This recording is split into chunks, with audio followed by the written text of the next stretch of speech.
I used to say like Ekta Kapoor is my cool devi. So અત્યારની જે Gen Z ની millennial generation જે કે ડ્રામા જોવે છે any we are sharing the same K Kyunki Kasautii Kahani K drama that is Indian K drama. Indian K drama. મને TV સિરિયલો કેવી હતી, મને ખીરમાં ઝેર નાખવું હતું, મને સાસુને ગરોળી બનાવીને દિવાલ પર ચડાવી હતી, મારે યાદદાશ્ત બહુની જતી રહે અને એક્સિડન્ટ થાય અને અમર ઉપાધ્યાયનો ચહેરો બદલાઈ જાય, મને આખી ગેમમાં બહુ રસ પડતો. તો મને ટીવી લખવું હતું અને આ બધા શોઝ હું જોતો હતો. મેં અમદાવાદમાં પગ મૂક્યો. હવે પેલું હાઉસફુલ અક્ષય કુમારનું જે કેરેક્ટર છે ને બીજું બેડ લક વાળું, મેં અમદાવાદમાં પગ મૂક્યો અને અમદાવાદમાં બધા ટીવી શો બંધ થઈ ગયા. રામે મને કહ્યું કે હું ફ્રેન્ડ્સ સિરીઝમાંથી ફીબી બફે છું and you look like Monica. So એમણે મને મોનિકાની પદવી આપી છે અને પછી એમ પણ કહ્યું છે કે હું મિતાઈને મોનિકા કહું છું અને નેહલ ઇઝ સો રેચલ. કોઈ રાઇટર એવું માને ને કે મારા આઈ નો ધ ગેમ, એનો સૌથી મોટો ભ્રમ હોય છે. કારણ કે દરેક બુક સાથે નવો જ છે. દરેક નવો રીડર જયારે બુક હાથમાં લે છે ને ત્યારે તમારી કસોટી જ હોય છે. તમે લખો છો ને એ તમારી ટેલેન્ટ છે, પણ તમે અભ્યાસ કરીને લખો છો ને એ તમારો ક્રાફ્ટ છે. આટલા દિવસ ભગવાને ગોવર્ધન પર્વત ઉચકીને રાખ્યો તો ખાઈ પી નહોતા શક્યા, તો જાણે એ પશ્ચાતાપના ભાગરૂપે વ્રજવાસીઓએ એક દિવસના આટલા ભોગ, 7 દિવસના 56 ભોગ અને 56 ભોગની પરંપરા ત્યાંથી સ્ટાર્ટ થઈ. એમ કે કૃષ્ણ તમે કઈ પેલી યમુના કિનારે શીપર પર ઘસાયેલું ચંદન નથી કે આવતા જતા બધા તિલક કરે. થોડું જાતને સંકોરતા શીખો.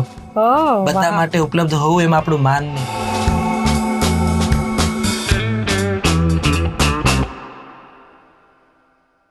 Hello and welcome to the studio of radio city. બહુ જ એક્સાઇટેડ છું આજના કન્વર્ઝેશન માટે, કારણ કે ગુજરાતી ભાષા અને સાહિત્ય પ્રત્યે મને અલગ પ્રકારનો પ્રેમ છે અને આજની પેઢીને ગુજરાતી ભાષા, ગુજરાતી ફિલ્મો અને ગુજરાતી સાહિત્ય પ્રત્યે જેમનું લખાણ આકર્ષિત કરે છે એવા આજના ગુજરાતીના બહુ જાણીતા એવા લેખક, film writer, play writer, researcher Ram Mori મારી સાથે અત્યારે સ્ટુડિયોમાં છે. Hi Ram, welcome to the studio. Hi Pooja, એકદમ મજામાં છો? કેમ છો તમે? હું એકદમ મજામાં છું અને આ કન્વર્ઝેશન માટે હું કહું શરૂઆત ક્યાંથી થઈ. રામે મને કહ્યું કે હું ફ્રેન્ડ્સ સિરીઝમાંથી ફીબી બફે છું and you look like Monica. So એમણે મને મોનિકાની પદવી આપી છે અને પછી એમ પણ કહ્યું છે કે હું મિતાઈને મોનિકા કહું છું અને નેહલ ઇઝ સો રેચલ. સો હું અને મિતાઈ મોનિકાનો રોલ શેર કરીએ છીએ. But let's begin our conversation with your interest in stories, writing. ક્યાંથી આ બધી વાતની શરૂઆત થઈ? અચાનક રામ મોરીને ક્યાંથી એવી ઈચ્છા થઈ કે ચલો આપણે લખીએ? આમ તો લખી શકાય એ કોઈ એક પ્રોફેશનનો ભાગ હોઈ શકે એવી બહુ અક્કલ તો નહોતી આવી પેલા, પણ મને રીડિંગ બહુ ગમતું, પુસ્તકો. આઈ લવ બુક્સ અને સ્ટોરી ટેલિંગમાં બહુ રસ પડતો, કારણ કે મારા દાદા અને એ લોકો દે વર ગ્રેટ સ્ટોરી ટેલર. તો એ જયારે વાર્તાઓ કે ત્યારે આપણે નાનપણથી સાંભળતા હોય દાદાને ને. પછી વાંચવાનો કીડો હતો એટલે બાળ વાર્તાના પુસ્તકો બહુ જ વાંચતો. તો સ્કૂલમાં આઈ યુઝ ટુ ટોક. હું હંમેશા બહુ જ બોલ કરું છું, તો મારા ટીચર્સ મને ઉભો કરી દેતા કે રામ હવે વાર્તા કહેશે ને 1-2 કલાક સુધી. અને ટીચરના ફેવરેટ થયું એ મારી ફેવરેટ ગેમ હતી. સો લાઈક તો એ એનાથી સ્ટોરી ટેલિંગ વધારે. અને મને થયું કે જયારે હું બોલી રહ્યો છું ત્યારે 100-150 સ્ટુડન્ટ્સ કઈ હલ્યા વગર એક ધારા તમને આમ સાંભળી રહ્યા છે, તો it is a power of story telling. તો એનાથી મને બહુ મજા આવતી કે મને વાતો કેવી વાંચવું બહુ ગમે છે. પછી તો એન્જિનિયરિંગનો વિદ્યાર્થી થયો, ફેબ્રિકેશન એન્જિનિયરિંગ કર્યું અને ત્યાંથી ભાવનગરથી અમદાવાદ શિફ્ટ થયો. પણ મૂળ તો ફિલ્મી કીડો, ફિલ્મો બહુ જ ગમે. ટીવી કીડો, ટીવી ખૂબ ગમે. બુક્સ બહુ ગમે. એટલે સમજાણું ધીમે ધીમે કે મને આજે બધું ગમી રહ્યું છે એ ક્યાંક ને ક્યાંક લખવાની આસપાસ જોડાયું છે. દેન 2017-18માં 13-14 મારું સ્ટોરી રાઇટિંગ સ્ટાર્ટ થયું અને અલગ અલગ મેગેઝિન્સ, ન્યૂઝપેપર્સમાં મારી વાર્તાઓ આવવા માંડી. ધેન પછી 16માં મારી બુક આવી. ધેટ્સ હાઉ જર્ની સ્ટાર્ટ થઈ ગઈ. સો તમને યાદ છે તમે સૌથી પહેલી વાર્તા આમ પેપર પર ઉતારી હોય એનું શીર્ષક શું અથવા એ વાર્તા શું હતી? 2013માં when I was 17 year old ત્યારે મારી સંબંધનું નામની 5 ચેપ્ટરની શોર્ટ નોવેલ ફૂલછાપ કરીને સૌરાષ્ટ્રનું બહુ જ મોટું ન્યૂઝપેપર, મેઘાણી ન્યૂઝપેપર, એમાં છપાણી હતી. અને આઈ વોઝ ડાન્સિંગ કે પેપરમાં મારું નામ છે, મારો ફોટો છે અને મારી સંબંધનું નામની શોર્ટ નોવેલ આવી છે. તો હું એકદમ પીજીમાં રહેતો હતો, એટલે પીજીના બધા જ લોકો પછી કેન્ડી ખાવા ગયા હતા અને ઇટ વોઝ સેલિબ્રેશન. સો હવે લાઈફમાં આટલું બધું છપાય છે, આવે છે, નેશનલ એવોર્ડ મળે છે, આ બધું થયું તો પણ પહેલી જે ખુશી હતી ને એ જે કૂદકા મારીને નાચ્યો હતો કે મારું લખેલું પહેલું આવ્યું છે. તો yes, I was 17 year old અને 2013માં એ આવેલું.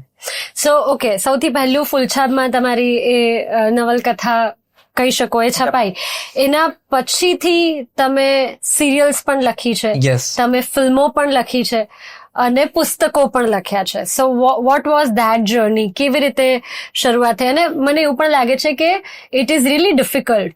માત્ર લખીને તમે ગુજરાન ચલાવો, એના પર સર્વાઈવ કરવું ઇઝ ટફ. તો આઈ એમ શ્યોર એ થોડું કોન્શિયસ ડિસિઝન હશે અથવા એમાં પણ તકલીફો પડી હશે. એ બધું શું હતું એ ફેઝ? સો હું એન્જિનિયરિંગ કરતો હતો, મારી વાર્તાઓ અલગ અલગ લિટરેચરના મેગેઝિન્સમાં આવતી હતી. એનું પેમેન્ટ હતું 500 રૂપિયા, 700 રૂપિયા, 1000 રૂપિયા. એટલે બહુ જલ્દી સમજાઈ ગયું કે માત્ર સ્ટોરીઝ લખવાથી તો ઘર નહીં ચાલે. જો લખવાથી જ ઘર ચલાવવાનું હોય તો આઈ હેવ ટુ એક્સપ્લોર બીજા બધા માધ્યમો છે એના માટે. તો ટીવી મને પહેલેથી બહુ જ ગમે. I use to say like Ekta Kapoor is my કુલદેવી.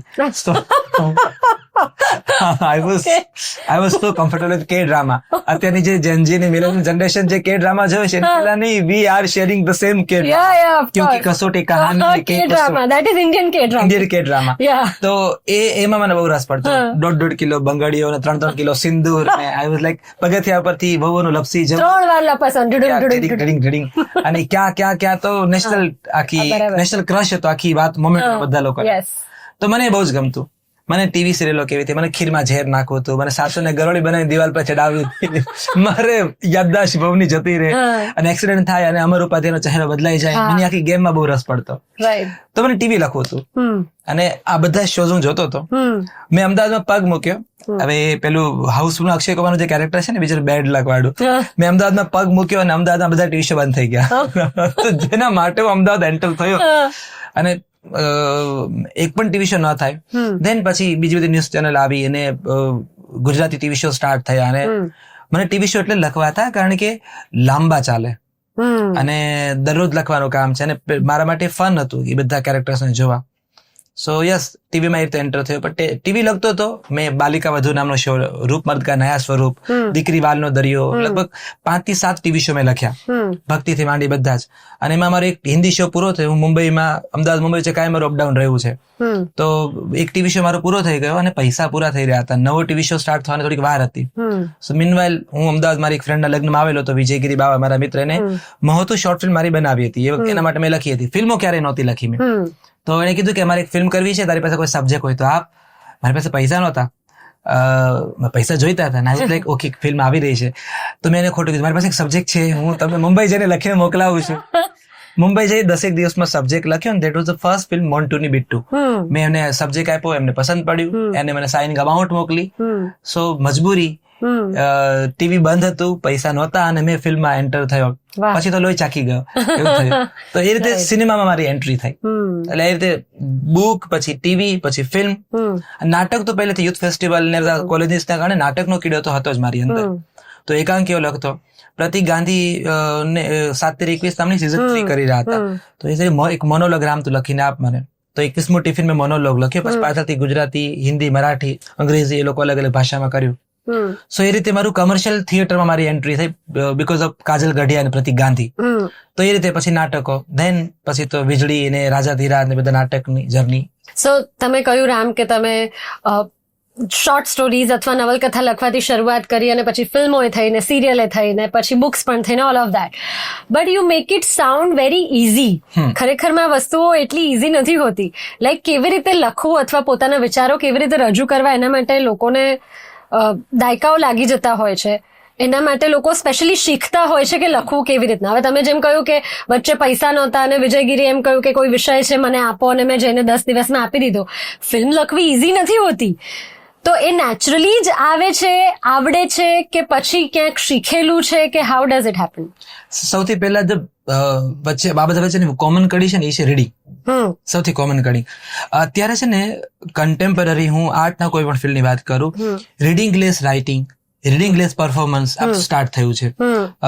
Kirit Dudhat નામના એક આપણા બહુ મોટા વાર્તાકાર છે, એમણે બહુ બેસ્ટ વાત કરેલી કે તમે લખો છો ને એ તમારી ટેલેન્ટ છે, પણ તમે અભ્યાસ કરીને લખો છો ને એ તમારો ક્રાફ્ટ છે. સો ટેલેન્ટ તમને હેલ્પ કરશે, પણ સર્ટન પીરિયડ પછી ટેલેન્ટ ઉભી રહી જશે. પછી તમારે ક્રાફ્ટ પર કામ કરવું પડશે.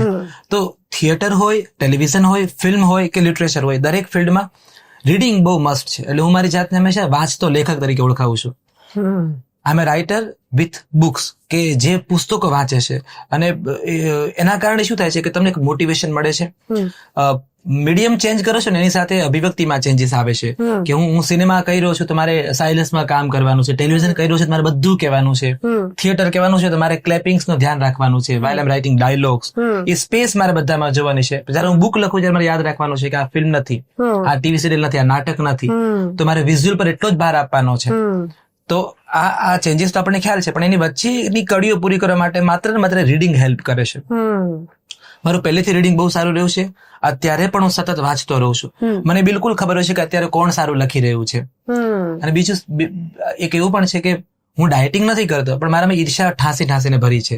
સો કોઈ બેસ્ટ લખ્યું હોય ને, એ મેં જોયું હોય, જેમ કે મારો એક ફ્રેન્ડ છે અજય સોની અંજારથી છે, બ્રિલિયન્ટ રાઇટર, એની એક સારી બુક વાંચી હોય તો મને એટલી ઈર્ષા થાય વાંચીને, મને થાય મને કેમ નહીં આવ્યું યાર. પછી સડનલી દેવાંગી ભટ્ટ એક નવલકથા લઈને આવે, અને આઈ વોઝ લાઈક અરે યાર આ એ શું લખ્યું છે. એટલે પાછી પેલો સળવળાટ, અચાનક મિતાઈ નેહલની કોઈ ફિલ્મ જોવો, અચાનક તમે અંકિત કોઠારીની કોઈ ફિલ્મ જોવો. આ બધા જે તમારા કન્ટેમ્પરરી રાઇટર્સ છે ને, તમારા સાથી મિત્રો, એનું જેટલું સારું કામ જોવો ને એટલી ઈર્ષા તમે અંદર સળવળે. આર્ટિસ્ટને અસંતોષ બહુ જ જરૂરી છે, બહુ જ જરૂરી છે. એનાથી શું છે કે જલ્દી જેટલી અંદર તમને નાના ફીલ થાય છે ને એટલા એક્ટિવ તમે વધારે રહેશો. તો જર્ની ઇઝી નહોતી, યુ આર રાઈટ, પણ ઇઝી થઈ કારણ કે મારી પાસે રીડિંગ હતું, મારી પાસે બુક્સ હતી, મારી પાસે મલ્ટિપલ સ્ટોરીઝ હતી, મલ્ટિપલ આઈડિયાઝ હતા કે આ રાઇટરે કેવી રીતે કેરેક્ટર સાથે કામ પાર પાડ્યું છે. સો દેટ્સ હાઉ જર્ની વધારે ઇઝી થઈ છે, કમર્શિયલી નહીં પણ emotionally. So in terms of your art and your craft, you mean to say that કોઈ પણ આર્ટમાં હોય અથવા કોઈ પણ રાઇટિંગમાં હોય વ્યક્તિએ વાંચવું ખૂબ જરૂરી છે. તમે અત્યારે શું વાંચો છો? રાઈટ ના હું અત્યારે છે ને યુગંધર નોવેલ વાંચું છું, જે મરાઠી સાહિત્યકાર શિવાજી સાવંતની છે. એની પેરેલલ હું અત્યારે મૈત્રી દેવીની જે જીવન કથા અનુભવ કથા છે, ટાગોર એને ત્યાં આવેલા, તો ગુરુદેવ અમારા આંગણે એ નામ એક સુંદર બુક છે, એ બુક વાંચી રહ્યો છું. અને થર્ડ હું અત્યારે વિષ્ણુ ભાલિયા, જે અત્યારનો કન્ટેમ્પરરી રાઇટર છે, એની ખારા પાણી ને ખમા નામની નોવેલ વાંચી રહ્યો છું. મારું એકચ્યુઅલી પેરેલલ 3-4 બુક એક સાથે પેરેલલ ચાલતી હોય છે. અને ઓફકોર્સ પન્ના નાયકની પોએટ્રીને રિવિઝિટ કરી રહ્યો છું. તો આ અત્યારે મારું કન્ટેમ્પરરી રીડિંગ ચાલે છે. તો મને એમ કહો કે તમે કઈ ભાષામાં વધારે વાંચો? કારણ કે બહુ બધા લોકો જેમને હું મળતી હોઉં છું, જેની સાથે વાત થતી હોય છે, એમનું એક્સપોઝર રીડિંગમાં હોય છે, પણ એ બહુ કોઈક એક ભાષાના લિટરેચર સુધી સીમિત હોય છે. એ લોકો બીજી ભાષા, જેમ કે ગુજરાતી હોય, પણ ગુજરાતી ભાષાના પુસ્તકો એમણે વાંચ્યા જ ના હોય. જ્યાં સુધી એ લોકો કોઈના મોઢે વાર્તા ન સાંભળે અથવા એવું કંઈ ના થાય ત્યાં સુધી એમને ખબર જ નથી હોતી કે આપણી ભાષામાં પણ આટલી સુંદર વાતો છે. તો how do you read? I mean ભાષા કઈ હોય છે તમારા વાંચવાની? સો હું મોટાભાગે હિન્દી અને ગુજરાતી આ બે લિટરેચરમાં વધારે વાંચી રહ્યો છું. ગુજરાતીમાં પણ અને હિન્દી બંનેમાં પ્રાંતીય ભાષાના ટ્રાન્સલેશન વધારે વાંચું છું. જેમ કે બંગાળી નવલકથાઓ છે, મરાઠી નવલકથાઓ છે, કન્નડમાં લખાયેલી, મલયાલમમાં લખાયેલી. તો આ બધીને NBT નેશનલ બુક ટ્રસ્ટ દ્વારા, સાહિત્ય અકાદમી દ્વારા બધાના અદભુત ટ્રાન્સલેશન થયા છે. તો એ ટ્રાન્સલેશન દ્વારા પણ હું કન્ટેમ્પરરી લિટરેચરને વધારે જોતો રહું છું કે ભારતમાં કયા પ્રાંતમાં કયું લખાય છે રીડિંગ. ઇંગ્લિશમાં મારું રીડિંગ માત્ર નિકોલસ સ્પાર્ક્સ અને ચેતન ભગત પૂરતું સીમિત રહ્યું છે, કેમ કે રીડિંગ માટે મારી કમ્ફર્ટેબલ ભાષા નથી રહી ઇંગ્લિશ. તો ત્યાં હવે રિસર્ચ નું આવે ત્યાર પછી ઇંગ્લિશ વાંચવું પડે છે, કારણ કે ત્યાં સબ્જેક્ટ વાઇઝ તમારે સ્ટડી કરવાનું છે. પણ ગુજરાતી ને હિન્દી આ બે વધારે વાંચું છું, આ બંને ભાષામાં. Perfect. So got your point. તમે રિસર્ચની વાત કરી અને મારે એ મુદ્દા પર ખાસ વાત કરવી હતી. હમણાં એક બહુ ગ્રાન્ડ લેવલ પર તમારો એક પ્લે ભજવાઈ ગયું, રાધર ભજવાઈ રહ્યું છે, જેનું નામ છે રાજાધિરાજ. મુંબઈમાં NMACCમાં ઘણા બધા શોઝ થયા, દિલ્હીમાં પણ તમે શોઝ કર્યા, અને હવે કદાચ દુબઈમાં પણ તમે કરી રહ્યા છો. આઈ વિશ તમે અમદાવાદ બહુ જલ્દી આવો. પણ સો રાજાધિરાજ એવો શબ્દ છે કે એવો કોન્સેપ્ટ છે કે જેમાં તમારે હિસ્ટ્રીનું બહુ બધું જોઈએ, એની અંદર રિસર્ચ, કે પછી તમારી હમણાં જે બુક આવી છે સત્યભામા, એ પણ એવો એક સબ્જેક્ટ છે કે જેમાં તમારે રિસર્ચ જોઈએ. સો આ વિષયની પસંદગી કેમ, કેવી રીતે, અને એમાં રિસર્ચ માટે શું કરો? રિસર્ચ માટે જેમ કે રાજાધિરાજની વાત કરું તો અમારું લગભગ 1.5-2 વર્ષનું રાઇટિંગ આખું ક્રાફ્ટ ચાલ્યો રાજાધિરાજનો. અમારે પેરેલલ નાથદ્વારાની કથા ને દ્વારિકાની કથા, બે કથા. તો એના માટેનો નાથદ્વારા એક એવો સબ્જેક્ટ જે પુરાણમાં નહીં મળે તમને, પણ હિસ્ટોરિકલ બુક્સમાં મળશે. તો ત્યાં મંદિરમાં જઈ મંદિરના પૂજારીઓને મળી, ગામના સૌથી વૃદ્ધ માણસ પાસે, સૌથી વયોવૃદ્ધ માણસ હોય એની પાસે વધારે હિસ્ટ્રી હોવાની. તો એની પાસે તમે રેફરન્સ બુક્સ લો, એમાંથી તમને નાથ દ્વારાની ઘણી બધી કથાઓ મળે.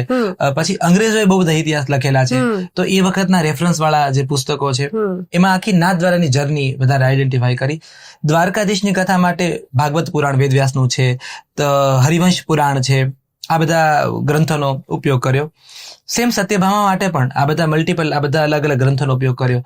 રેફરન્સ તમને મળી જશે, સંદર્ભ તમને મળશે. The most difficult part is કે એ સંદર્ભોના ભાર વગર તમારે કથા કહેવાની છે.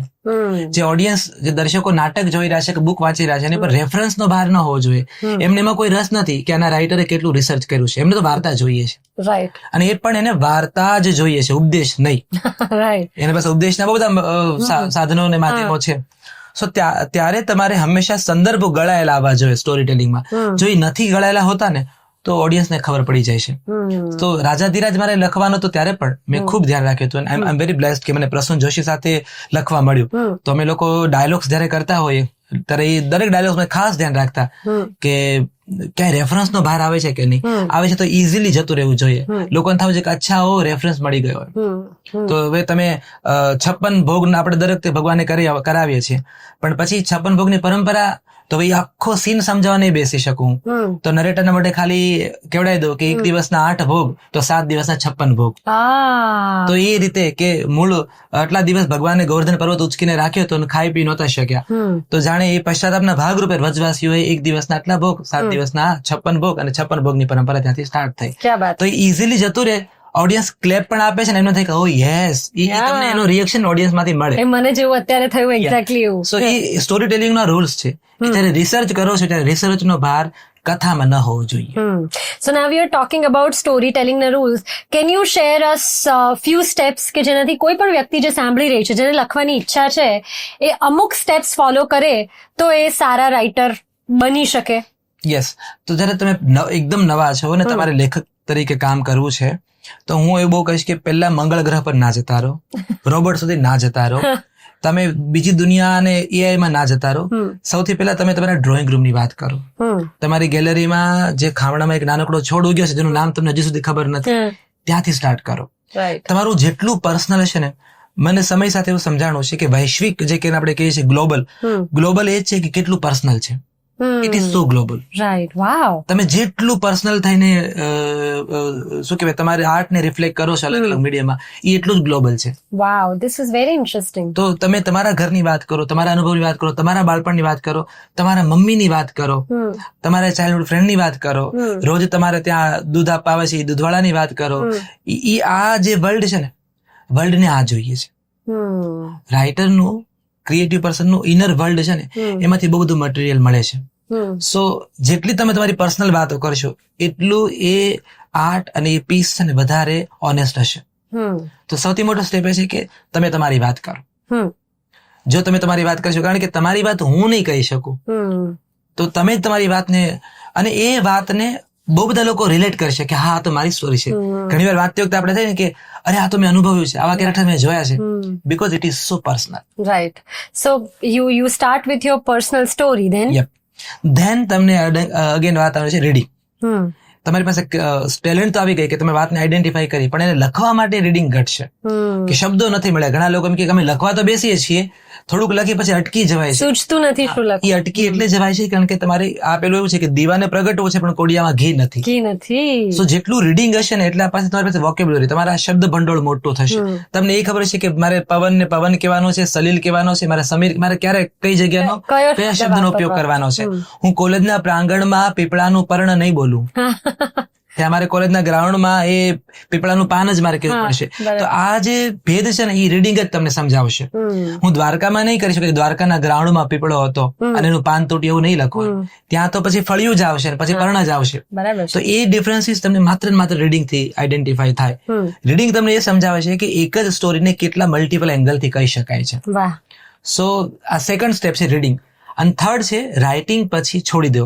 જેટલું લખ્યું છે એને, કારણ કે લખ્યા પછી આપણને થાય કે અભિજ્ઞાન શાકુંતલમ મેં લખી નાખ્યું છે, હમણાં જર્મન કવિ ગેટે આવશે માથે મૂકી નાચશે. કારણ કે આપણને એવું છે કે આ બેસ્ટ છે, ભારત રત્ન વાળા આપણે શોધતા આવશે, ક્યાં છે રામ, અમારે ભારત રત્ન આપી જ દેવો છે.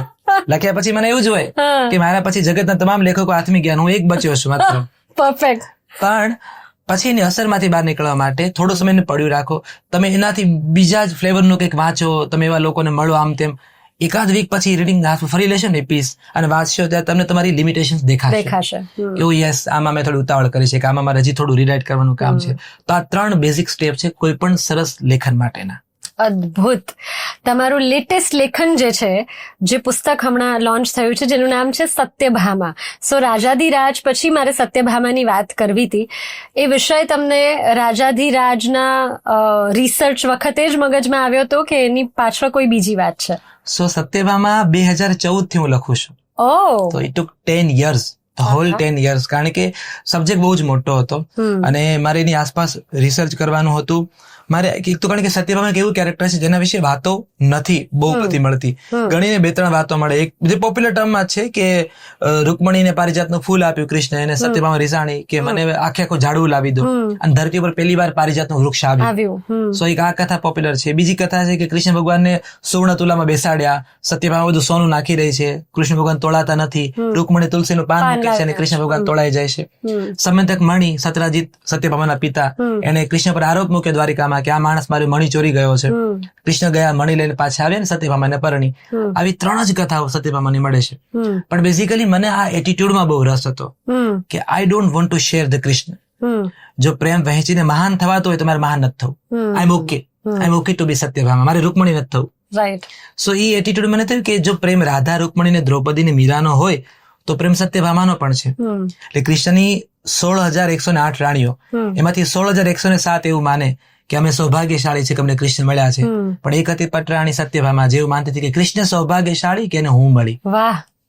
સો એ કૃષ્ણને કહી શકે કે તમે ઉત્તમ છો કૃષ્ણ, તો તમને સર્વોત્તમ મળવું જોઈએ. વાહ, ક્યા બાત. સો એનો જે ઈ એટીટ્યુડ છે ને, એ એટીટ્યુડ મને થયું કે આ બહુ માનવીય છે. આમાં દેવી એને દેવી નથી બનવું. એ એમ કે કૃષ્ણ તમે કઈ પેલું ગોકુળના શીકેથી માટલાનું માખણ નથી કે બધાના હોઠે અથડે બિરાજો. એમ કે કૃષ્ણ તમે કઈ પેલી યમુના કિનારે શીપર પર ઘસાયેલું ચંદન નથી કે આવતા જતા બધા તિલક કરે.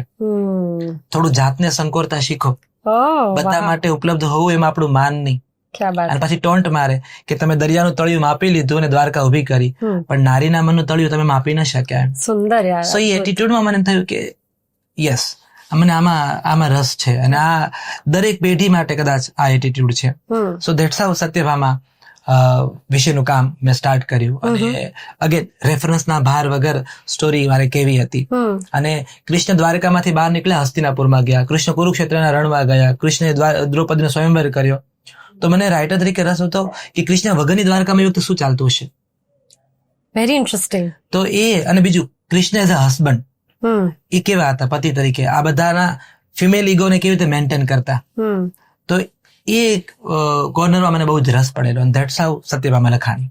સો જ્યારે અમે આ પુસ્તક વાંચતા હોઈએ સત્યભામા, ત્યારે એમાંથી શું એક્સપેક્ટ કરવું? કારણ કે એક તો સબ્જેક્ટ થોડો હેવી છે, થોડું હિસ્ટ્રી, માઇથોલોજી તમે એવું કહી શકો, અને બીજું એ કે કેરેક્ટર થોડુંક અલગ છે. આજથી પહેલા કદાચ જેમ તમે કહ્યું કે એના વિશે બહુ વાત નથી થઈ, તો કદાચ નવી જનરેશન સાથે કનેક્ટ કરવામાં ડિફિકલ્ટ પડે કે ઇઝીલી થઈ જાય છે? કેવી રીતે થાય છે? સો મેં એકચ્યુઅલમાં વાર્તા તો નથી બદલી, કેરેક્ટર્સ તો એ જ રાખ્યો છે, વાર્તા એ રાખી છે. મેં ખાલી સ્ટોરી રાઇટિંગનો જે પ્રકાર છે એને બને એટલો મોડર્ન સ્ટોરી ટેલિંગના ફોર્મમાં રાખવાનો પ્રયત્ન કર્યો છે, જેથી ઇઝી ટુ રિલેટ. અને તો મને અત્યારે આ ન્યૂ જનરેશનની 16 વર્ષની ને 15 વર્ષની 14 વર્ષની છોકરીઓ અને છોકરાઓ મને કહી રહ્યા છે કે we are reading this book, અને આ મારી પહેલી ગુજરાતી બુક છે જે મેં વાંચી રહી છે. તો મને એક થાય કે ચલો મારે જે કરવું હતું, મારે જે જનરેશન સુધી આ વાત પહોંચાડવી હતી ત્યાં પહોંચી રહી છે. અનુભવી સાહિત્યકારો અને વાચકો તો વાંચીને કે જ એ તો આપણે મજા હોય, પણ મને ખાસ તો નવી પેઢીમાં બહુ રસ પડે છે કે એના સુધી કોઈ પણ રીતે હું આ લવ સ્ટોરી અને આ વાત મૂકું કે સી આપણી પાસે પણ આવા કેરેક્ટર છે, આપણી પાસે પણ આવી સ્ટોરી ટેલિંગ છે. તો યસ, બાકી રાઇટરના હાથમાં ક્યારે હોતું નથી રીડર્સને બાંધી રાખવા. રાઇટર કરી જ ન શકે. કોઈ રાઇટર એવું માને ને કે આઈ નો ધ ગેમ, એનો સૌથી મોટો ભ્રમ હોય છે. કારણ કે દરેક બુક સાથે નવો જ છે. દરેક નવો રીડર જયારે બુક હાથમાં લે છે ત્યારે તમારી કસોટી જ હોય છે. સો યસ, એ એટીટ્યુડમાં રાઇટર એટલું કરી શકે કે ઓનેસ્ટી એના રાઇટિંગમાં રાખે. અને ઓનેસ્ટી તમે ડેવલપ ના કરી શકો, એ તમારી અંદર હોય કે ના હોય. Right, of course. આ પુસ્તકમાંથી તમારો સૌથી ગમતો ભાગ કયો છે? ઓકે, બહુ અઘરો સવાલ છે. આમાં એવું છે કે આમાં રાધા પણ છે આ બુકમાં, બીકોઝ સત્યભામા છે ને એને કૃષ્ણની બહેન સુભદ્રા સાથે ફ્રેન્ડશિપ કરી છે. It is so traditional ideal કે ગમતા પુરુષને પામવો હોય તો એની બહેન સાથે ફ્રેન્ડશિપ. સો એને સુભદ્રા સાથે ફ્રેન્ડશિપ કરી છે. Subhadra is so proud sister કે પોતાના ભાઈની સ્ટોરીઝ બધી કહેતી હોય, અને સત્યભામા એટલે જ ફ્રેન્ડશિપ કરી છે કે મને કૃષ્ણ વિશેની સ્ટોરીઝ અને એને કૃષ્ણને જોવા છે. સો સ્ટોરીની અંદર સ્ટોરીઝ છે કે સુભદ્રા એને રાધાની વાત કે છે, સ્ટોરી ટેલિંગમાં રૂકમણી આવે છે, જાંબતી, બીજી બધી સ્ત્રીઓ આવે છે, દ્રૌપદી પણ એમાં જ આવે છે. સો પહેલી વાર એ નોવેલમાં રાધા કૃષ્ણને જોવા દોડી છે કે કૃષ્ણને એ લોકો ગોકુળથી છોડી અને બરસાના આવી રહ્યા છે કારણ કે વૃંદાવન બનાવવાનું છે. તો રાધા દોડતી દોડતી કૃષ્ણને જોવા જાય છે, બીકોઝ શી વોન્ટેડ કે સૌથી પહેલી કૃષ્ણને હું જોઉં. સેમ દ્વારિકામાં પહેલી વાર કૃષ્ણ આવ્યા છે, સત્યભામા એને જોવા દોડી રહી છે. તો એ જે બે ઇમોશન ટ્રેક ચાલે છે, સો એમાં મને એઝ અ રાઇટર બહુ રસ પડ્યો હતો કે આ બે કોમન ઇમોશન્સ બે અલગ ટાઈમમાં જીવે છે. સત્યભામાનું એવું છે એને કોઈ રિપ્લેસમેન્ટ નથી બનવું, એનું એવું છે રિપ્લેસમેન્ટ બનવું ને તો એમાં શું થાય કે સામેવાળી જેની સાથે કમ્પેરિઝન છે એ પાર્ટી તો પૂરી થઈ ગઈ. એને એવું છે કે મને પૂજાનું રિપ્લેસમેન્ટ નથી બનવું, પણ મને પૂજાથી બેસ્ટ સાબિત થવું છે, અને હું બેસ્ટ સાબિત થાવ એટલા માટે પૂજાનું ત્યાં હોવું બહુ જરૂરી છે.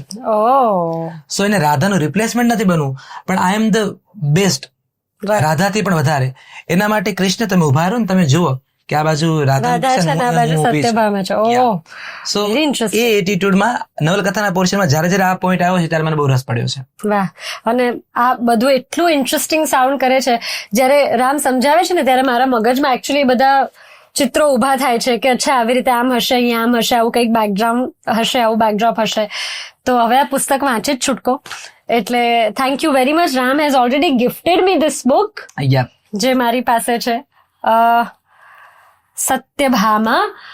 હું આ વાંચીશ અને ચોક્કસપણે તમને જણાવીશ કે મને કયો ભાગ સૌથી વધારે ગમ્યો. I am curious. But at the same time જો તમને કઈ સરસ વાંચવામાં રસ છે તો આ એક સરસ મજાનું પુસ્તક છે જે રામ મોરી આપણા માટે લઈને આવ્યા છે. ઓન ધેટ નોટ એક બહુ ફન વસ્તુ which we have created towards the end of our conversation, અને મને એવું લાગે છે કે થોડી મજા કરીએ આ બધી વાતોની સાથે. સો મારી પાસે અમુક સ્ટોરીઝ છે ફિલ્મોની, ગુજરાતી, હિન્દી. હું એ સ્ટોરી તમને કહીશ, તમારે એ ફિલ્મ ઓળખી બતાવવાની છે મને. ઓકે. આ પુસ્તકો પણ હોઈ શકે અને ફિલ્મો પણ હોઈ શકે. It can be anything. Okay. So સૌથી પહેલી વાર્તા એ છે કે છોકરાને અમેરિકા જવાનું ભૂત સવાર છે. Now this is very simple. Okay, so we'll start with the simple one. છોકરાને અમેરિકા જવાનું ભૂત સવાર છે. કોઈ પણ ભોગે એને યુએસ જવું જ છે. એના માટે ખોટું કામ કરવું પડે તો એ વાંધો નથી. છેવટે વિઝા મળી જાય છે અને પછી એરપોર્ટ પર રિયલાઇઝેશન થાય છે કે ના આપણે અહીંયા રહી જઈએ. કેવી રીતે જઈશ? પરફેક્ટ. કેવી રીતે જઈશ is the name of the film. Okay. Second story છે, બે સ્મોલ ટાઉન ઇન્ડિયન્સ છે.